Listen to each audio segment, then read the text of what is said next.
Hi, and welcome to the Man Conversations brought to you by Sorbet Man and GQ. Today, we are talking to a man of entertainment, possibly one of my favorite guys in entertainment. Ladies and gentlemen, Sinivan.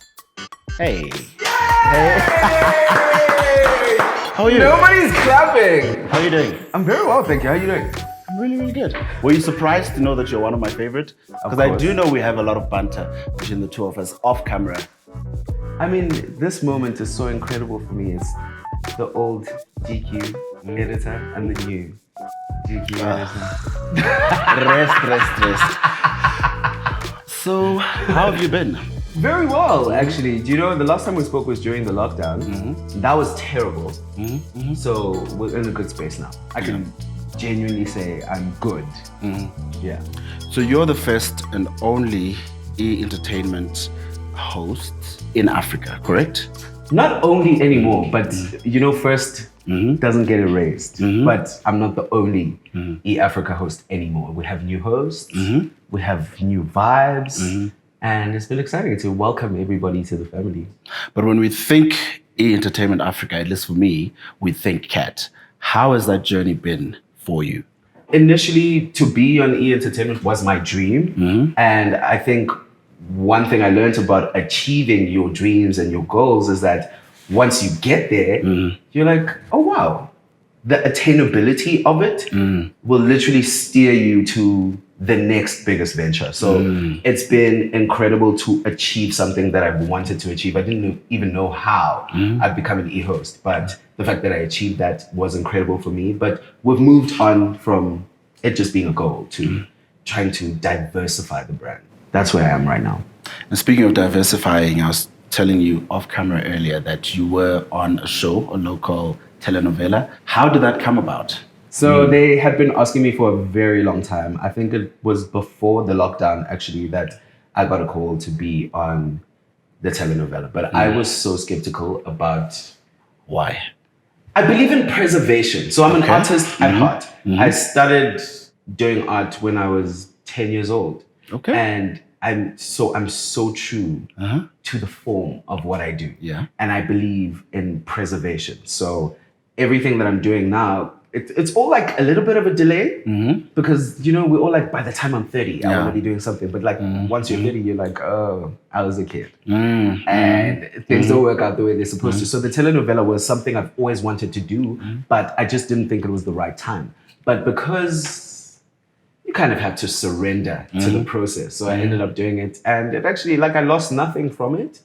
I definitely know I'm a brilliant actor. I studied this. My parents paid money for me to be an actor. Yes. So it's what I do. I'm very confident in my acting. I just wanted the right time to start. And I guess sometimes the right time in your mind is not the right time for the world. Is it? And what would be, because I know a lot of people, a lot of actors or artists struggle with this question, what would be an ideal role for you? Something very far from my personality. Yeah. Like what, for example? Like you, maybe. Okay, I'm joking. But like a drug addict or like someone poor. Although like that's not really far from my personality. But you know, like, extremities. I think something that is not too close to my personality would make me feel like I'm really putting in the graft. Leonardo DiCaprio style acting is what I live for. Oh yeah, got you. And some of your highlights in your career, especially as a host, as a presenter, top 10. I think that's a lot. I think 10 top is 5, a lot. then. I'm only 31. I only feel like the work has just begun, like about 5 years ago. I do know that, like, okay, I can give you top 5 things that have meant something to me in my career, but I don't think I'd put them in highlights. I think the highlights are still yet to come. And that's a little stressful, but exciting at the same time. It's Why like, is it I stressful? might get my highlights when I'm 70. Got you. It stresses me, but it's a reality. Okay, let's go through some highlights. Yeah. My first job ever, which was my first ever audition as a TV presenter, because I never wanted to be a TV presenter. I studied classical music. The goal is to be a musician. Yes. I'm doing all of this because I wanted to be a musician. So I landed here as a result of trying to be a singer. Yes. So the first job I ever did was Famous on SABC2, and we recorded an album. So I think my first highlight is being nominated for a Salma Award, because that's so aligned with what I want for myself. And then second highlight was being on the biggest kids television program in the continent, YOTV, and that was exciting. And I was so bad that made me so hungry to be a good presenter. All the kids, I promise you, Cecilia, Karabo, Akunzi, Musa, everybody was just giving it to you. You arrive on set and everyone's just like, I mean, you come from class. Yes. They had to pull you out of class to be like, people need to go to work, guys, but we're going to continue with maths. When you get to work, it's actually like so scary. I wish I was back in maths. So the reason why I started presenting to the level that I'm presenting is because I was so bad at it. Okay, that's number 2, right? Do you see 5 is a lot? Because everything comes with the description. Yes, which is good still. Right. Being on Mzansi Insider was revolutionary for me, because I didn't imagine myself like kind of changing the DNA of a show and being Sarafina, Mama Yo. Every single day, we used to fight for that show to be amazing every single day. And nobody saw the vision, nobody understood, because we're young. And everybody who's working there is just like, just do the show. Say your lines and go home. And we're like, no. We're building a culture. When we do breakfast show realness, I bumped into someone in Bumalanga who's doing that in my face. And I'm like, wow, we're actually transcending an area that they think we are trying to cover. So Mzansi Insider was revolutionary for me. Winning E-Entertainment, presenter search. I never wanted to be in a competition after doing my very first competition, but I was just like, you know, when the stars align, they gotta align. And I could see that that was my job before I even got there. So winning E-Entertainment, and I think doing the People's Choice Awards twice, kind of like the second time, I felt too at home. I was like, wow, I'm actually interviewing Hollywood stars like it ain't no thing. But the first year, like I couldn't even stand up straight. My back was cramping. I was so stressed. So I think, is that 4? That's 5.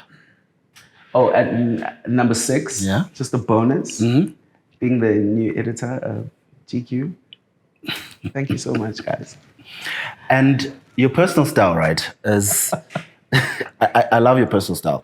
A lot of people, I think, you were one of the GQ best dressed in 2019. Yes. How would you describe your personal style? Very classic. I don't think I chase trends. I'm not too excited about being in with the cool kids. I think I'm old now. You don't think you're a cool kid? No, definitely not. That jacket is like kind of cool kid. Nah, it's not kid. Kid is not part of the agenda or calendar. But I think I'm really true to myself, and that's what matters. Like sometimes I feel like being a classic old school grandfather. And sometimes I just feel like being street. So my style really speaks to me on a day-to-day, which is very indecisive, very schizophrenic. I think I'm like a problematic problem. You are. Not you.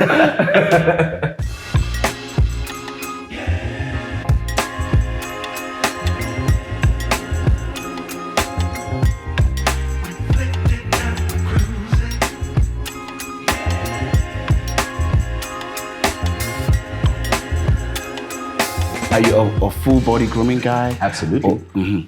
I only realized once I started grooming to the extremity that guys don't believe in grooming. And that's a crazy, crazy thing for me. It's like, why would you not want to do your toes? Because we only remember our toes when it's time to take off your socks. That's true. And it's like, why don't you cover the ground before it's time to be like, oh, no, my toes are ashy.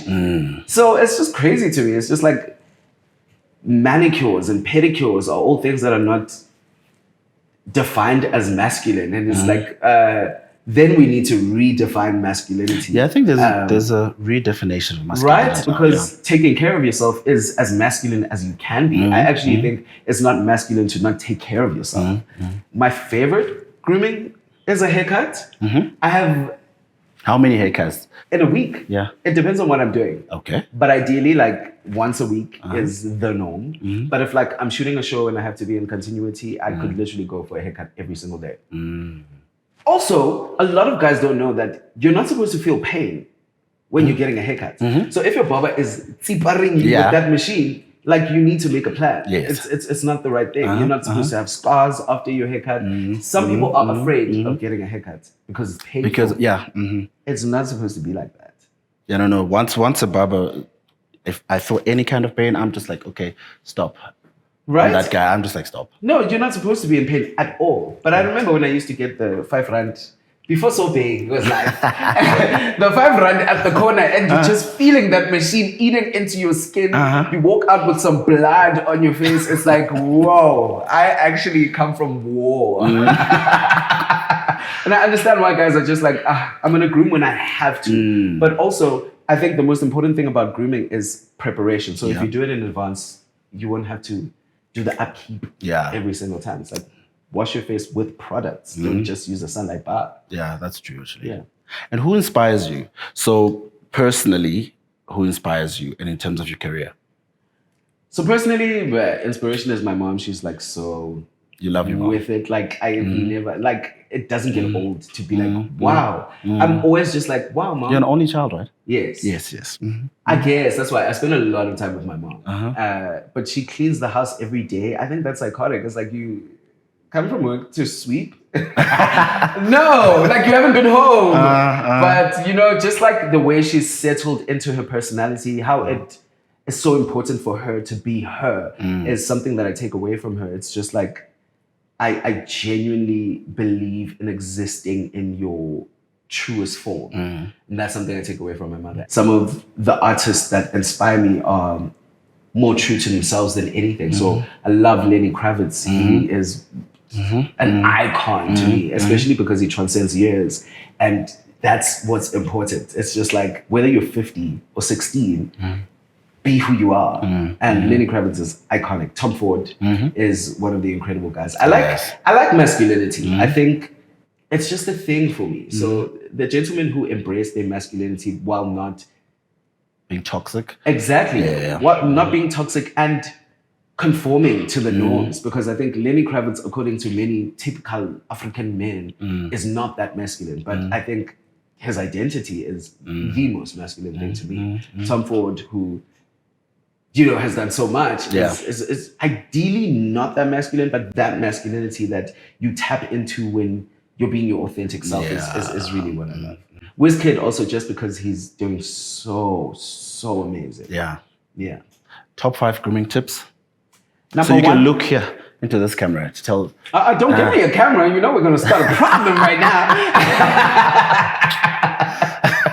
Top 5 grooming tips. Number 1, I believe that grooming starts before the day you go get your haircut. So it's all about maintenance, taking care of your skin daily, not just when you go for a facial. So I think maintenance, number 1. Number 2, manicure and pedicure, like the nails need to happen, especially because I know there are so many guys who have amazing hands and feet, and whether they get a manicure or pedicure or not, they will always look incredible. But like a lot of the gentlemen, like hands are not our thing.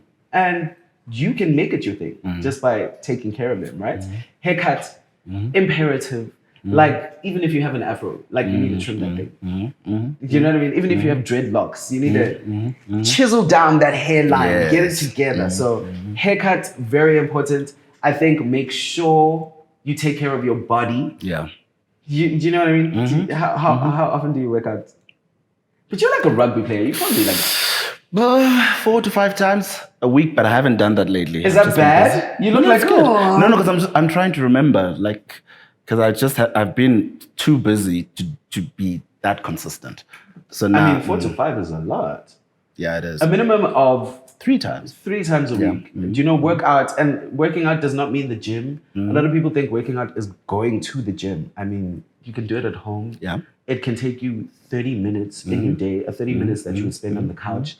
Take care of your body, because the way you feel will definitely influence the way you look and your confidence. And the last grooming fashion.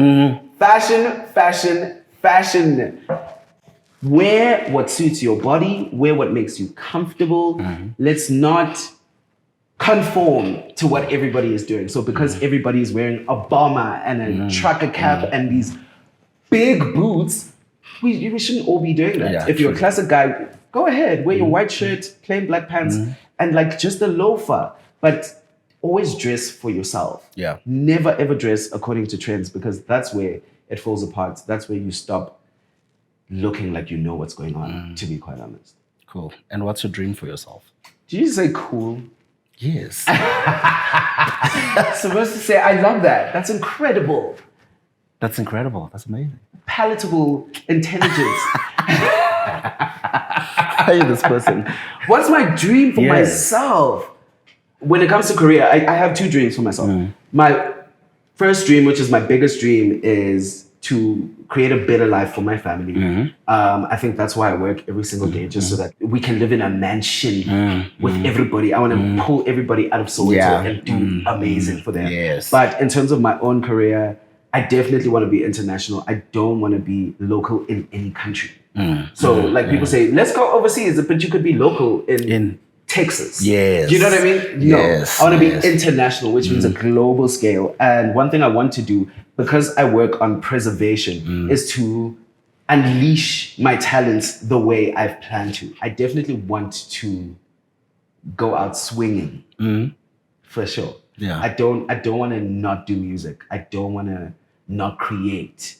So my dream for myself is to make sure that I achieve a lot of the goals while still maintaining my preservation and exclusivity. You know, I love your content on social media. Oh, you do? I do. I actually do. So take me through your content creation, because it's specific. How do you decide on what creative direction you're going with for your content? To be very honest with you, I don't see what you were saying. Really? I just post a picture, and because I'm so indecisive, I go back and I delete things. I'm like, why would you even post that? So I go back and I get rid of stuff, but ultimately it's always just about creating what I like. And with a picture, I believe you can be perfect in a picture. Life is not perfect. Life is unfair. But one thing that can be fair is the picture on your face. Edit it, make it incredible, be happy. That's the only way you can attain perfection in your own eyes. So for me, it's just about like, I love creating content. I love creating this illusion of perfection, but that's far from who I am. And on social media, I like to look like I don't speak. Isn't that kind of cute? I look like I don't say a word, but I speak so much. Like too much, probably. But yeah, that's kind of the narrative, just being true to myself and looking like I don't talk or eat. Oh. I hope I don't look like I eat right now. Because I don't. Kat, thank you so much. This is great. It is not over. Okay. I'm joking. Thank you so much for having me. Thank you. So much fun. Listen, I love chatting to you all the time. You do? Yes, I do. Sure. Cool. The old editor-in-chief. Thank you. And that's it. Thank you for joining us for the Man Conversation, brought to you by Sorbet Man and GQ. Bye. That's good. Oh, we don't say bye. Why am I saying that? Bye. Bye. Bye is YOTV. Very YOTV. Bye. Or nightly pub. It depends what you watch. Bye.